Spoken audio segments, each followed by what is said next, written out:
오늘은 호모 꽈트로스라는 소설을 쓴 우석훈 경제학자 작가님 인터뷰하도록 하겠습니다. 저기 경제학자가 왜 자꾸 소설을 쓰시나요? 하고 싶은 말이 많아서 그래요. 그러니까 사회과학 책이나 경제학 책은 또 인과가 명확하고 그런 잘 정돈된 얘기를 가지고 스토리를 만드는 건데, 그런 정형화된 틀로는 다루기 어려운 주제들 같은 건데 꼭 해보고 싶은 얘기들이 생기거든요. 그럴 때는 소설 형식을 써요. 이 작품은 어떻게 구상하시게 됐나요? 지금까지 인류가 수명은 늘어오기만 했어요. 100세 시대라고 이제 그렇게 오래 살게 되는데, 삶의 목적이라는 게 과연 장수가 목적인 거냐라고 하면 그렇진 않거든요. 우리는 왜 사는지라는 거를 시간축을 바꿔서 한번 생각을 해보고 싶었던 게 이게 출발이에요. 네. 그래서 호모 꽈트로스라는 책 제목 자체가 이제 4년이 수명인 네. 신인류가 나타난 건데요. 왜 4살로 설정하셨나요? 매우 우연한 일인데요. 고양이를 많이 키웠던 적이 있었어요.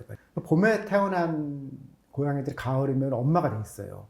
2, 3년을 살다가 고양이를 떠나는데, 고양이의 그 한 일생이라는 것은 짧은데 가치가 없는 거냐라고 하면은, 어쩜 우리가 60년, 100년을 살면서도 느끼지 못했을 정도의 밀도 있는 삶을 살다 갈 수도 있다라고 생각하면서, 고양이처럼 살아가는 그런 한평생인데 그 안에서 정말 열심히 살고 의미를 찾고 그런 거를 보여주고 싶었어요.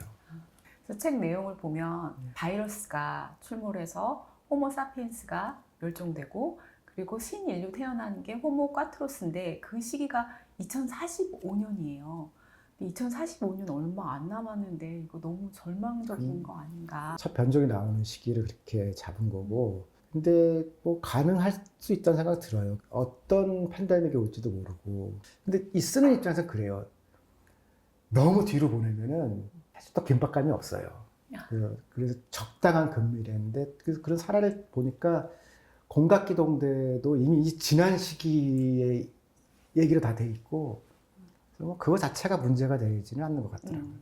이게 소설이니까 스포일러가 될 수도 있어서 너무 자세히 엿듣진 않겠고, 일단은 내전편의 핵심이 생명 연장을 바라는 세력의 쿠데타가 핵심 사건인데, 그거 보면서 사실은 저는 서울의 봄도 떠올랐거든요. 울산 공화국이 설정인데 서울과 울산, 상업자본과 산업자본, 금융자본과 산업자본일 수도 있고, 그 다음에 욕망과 그 다음에 절제하는 마음, 이런 설정 자체가 굉장히 많은 의미를 좀 담고 있다, 이런 생각도 좀 들었어요. 그래서 이 작품의 설정에 대해서 조금 더 설명해 주시면 좋을 것 같습니다.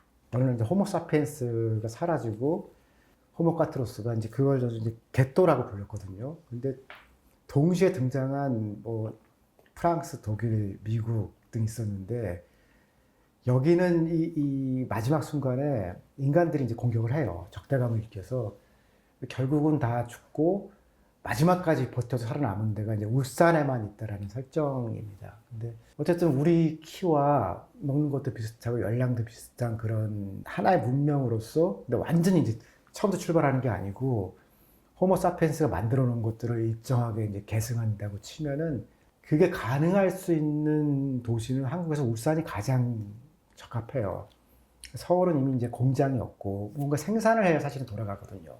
적당한 농사를 지을 수 있는 땅도 있고, 사람이 살기 위해서 뭔가 이미 만들어져 있기도 하고, 4년 정도로 살면서 인류가 계속해서 이제 생존을 하게 된 거니까 헌법에 이 수명을 바꾸는 건 안 된다라고 이제 박혀 있다라는 게 이제 설정이에요. 새롭게 그걸 바꾸고 싶어 하는 서울 쪽 세력들과 그 지키려고 하는 울산 쪽 세력이 붙으면서 이제 내전이 벌어진다라고 하는, 상대적으로 가장 안정된 순간이 되면은 내재적 욕망이 생기는데, 수명이 제약이라고 하면은 이제 그걸 높이고 싶어 하겠죠. 이제 두 세력이 이제 모든 걸 걸고 이제 한판 붙는. 그래서 제목이 내전편이에요. 사실 지금도 많은 자본과 과학기술이 인간의 생명을 늘리기 위한 기술 같은 것들을 연구하고 있는데, 제가 지난 20년 동안 들었던 얘기 중에서 제일 얼척없던 얘기로 생각하는 건, 제가 이제 청년 얘기를 막 하는데 예전에는 뭐 40살 살았으니까 그때 10대 가치와 60살을 살았을 때 10대 가치, 그리고 100살이 되면 다 그렇게 비교해서 늘려야 된다. 근데 너 보니까 일상용으로 하면은 이런 개수작이야. 저기들은 젊었을 때부터 일찍 대비해가지고서 다 이렇게 해놓고선 뒤에 이제 새로 젊은 사람이 나오니까 지금 100살 시대니까 너는 이제 한 40살쯤 돼야 이제 청년이 끝나는 거야 라고 너무 말이 안 되더라고요. 저는 그래서 이거는 음모라고 생각을 했고 그런 게 아니다. 절대적으로 더 빨리 가지는 않더라도 그 나이에 해야 될 것들이 있는 거고 그래서 이게 행복을 늘리고 그게 아니라 지금 행복할 거는 지금 행복해야 된다는 얘기를 조금 더 압축된 시간 속에서 너무 하고 싶었어요, 그 얘기가. 4년을 사는 인간이라는 설정을 가지고 새로운 세계를 만들어서 그리고 있는 건데 궁극적으로 무엇을 독자들에게 얘기하고 싶으셨던 건지 궁금합니다. 행복의 본질 같은 거예요. 그러니까 오래 살거나 오래 버티는 게 행복을 주는 거냐라고 하면은 미뤄둔 것일 뿐. 어떤 4년이란 그런 생각을 한번 하고 나면은 갑자기 저도 그런 느낌이 들었는데 제 인생이 되게 긴 것 같다는 생각이 들고 얼마나 많은 시도를 해볼 수 있겠느냐 우리가. 그래서 행복이라는 거는 뭘 하면은 언젠가 오는 게 아니고 그 행복을 지금 바로 쓰자. 이게 부제가 내전편이잖아요. 예. 후속 작품도 있는 건가요? 원래는 이제 3부작으로 생각한 건데 개토를 만들어서 이 사람들이 이제 안정화되면서 내전을 벌이는 거 그리고 여기 이제 남아있는 또 다른 세력들이 밖에서 이제 세력 키워가지고서 정말 전쟁하는 최후의 전쟁 이렇게 구상했는데 첫 번째 내는 거는 이 가운데 가장 안정적이고 편안했을 때 무슨 일이 벌어지느냐가 한 번도 생각을 못 해본 거기도 하고 두 번째 얘기를 앞에 쓴 거예요. 나머지 얘기도 쓸 기회가 있으면 좋겠는데 사실 많은 대중들이 우석훈 하면 가장 기억할 책이 88만 원 세대가 아닌가 생각합니다. 근데 그 책이 나온 지 벌써 20년 가까이 돼가거든요. 그 당시 20대가 이제는 30대 후반 아니면 40대가 됐습니다. 근데 그때 걱정했던 88만 원 세대의 상황이 지금 와보니까 조금 더 암울한 거 아닐까? 이런 생각도 좀 드는데요. 어떠신가요?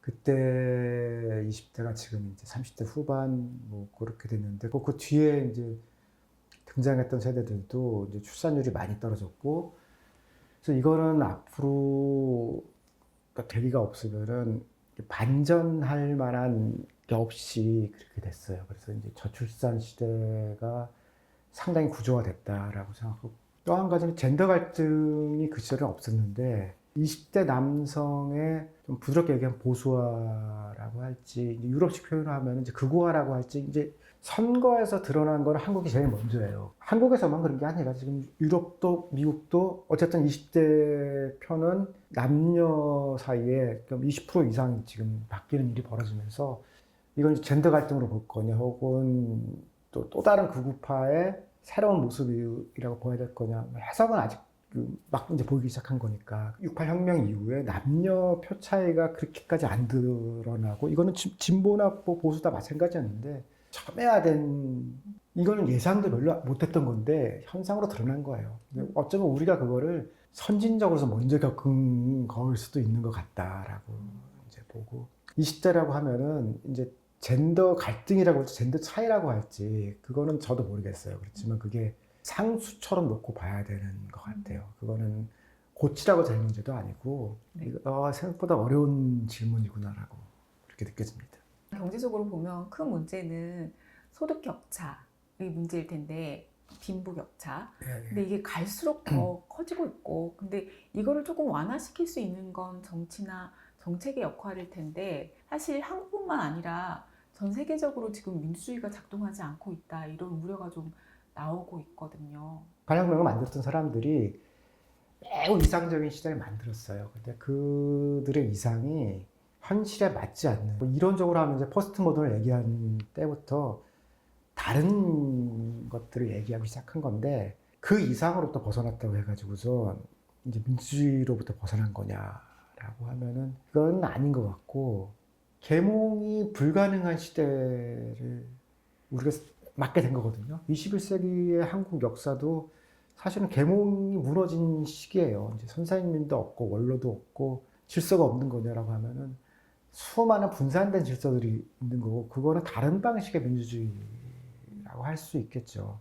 탈계몽 시대에 우리는 어떻게 토론하고 의사소통할 것이냐. 근데 이거는 새로운 질문이지, 그러니까 민주주의의 양상이 바뀌는 것 같다는 생각이 들고요.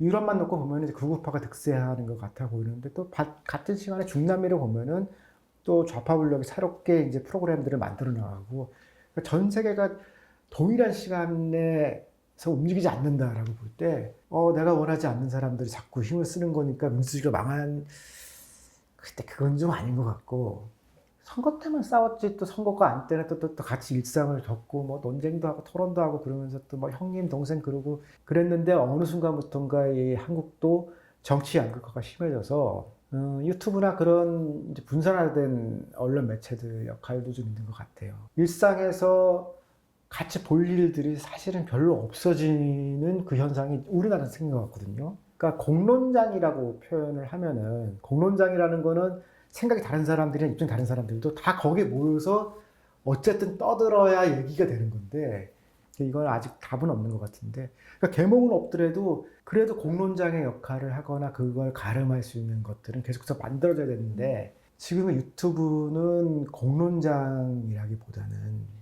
같은 그룹 안에서 움직이는 거니까. 확장 편향의 탈권위가 아니라 사실 반지성이라고 보는 사람들도 있거든요.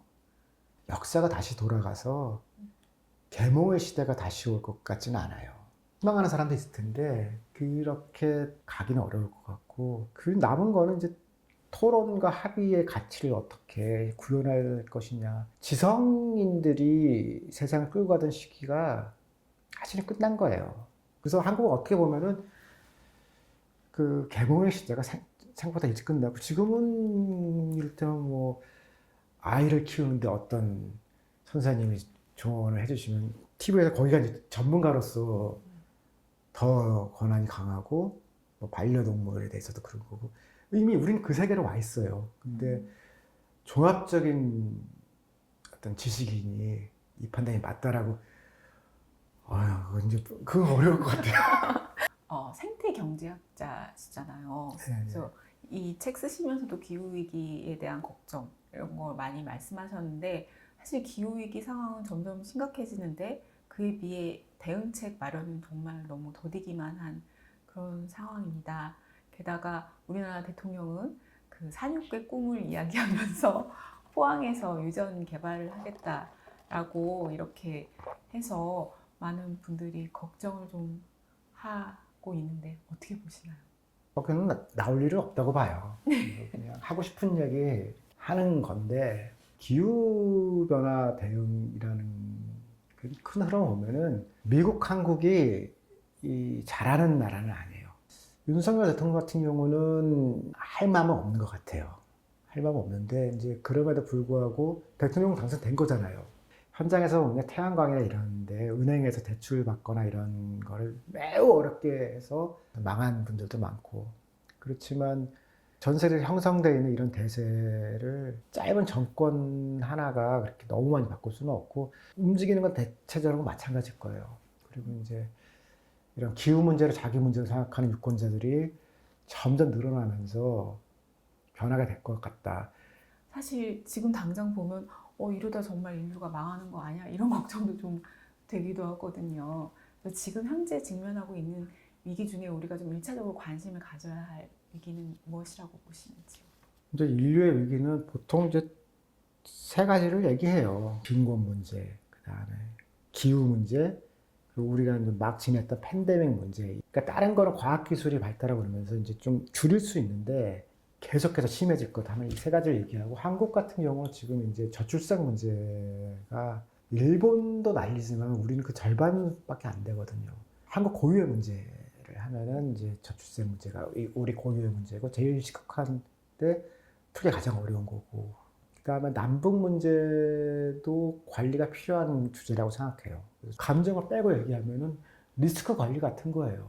너무 이게 큰 문제가 돼서 국민 경제의 비용으로 드러나지 않게는 해야 될 거 아니냐라고 하는데 지금 윤석열 정부는 그런 면에서는 지금 리스크 관리가 안 되고 있는 거거든요. 뭐 우리 대통령께서는 뭘 해도 아주 빠르게 하기 때문에 위기도 아주 빠르게 올 것 같아요. 민주주의라는 거는 불편하고 시끄러운 거예요. 그리고 말을 아주 많이 하는 거거든요. 근데 싫은 사람의 얘기도 듣고 그렇게 가는 게 민주주의예요. 근데 그걸 피할 것도 없고 무의미하다 내지는 효율적이지 않다. 결정을 못하는 게 효율적이지 않은 거고 그다음 나쁜 결정을 내리는 게 효율적이지 않은 거고요. 좋은 결정을 위해서 많은 시간을 들이고 많은 시끄러움을 불사하는 거는 그게 가장 효율적인 거라고 생각해요.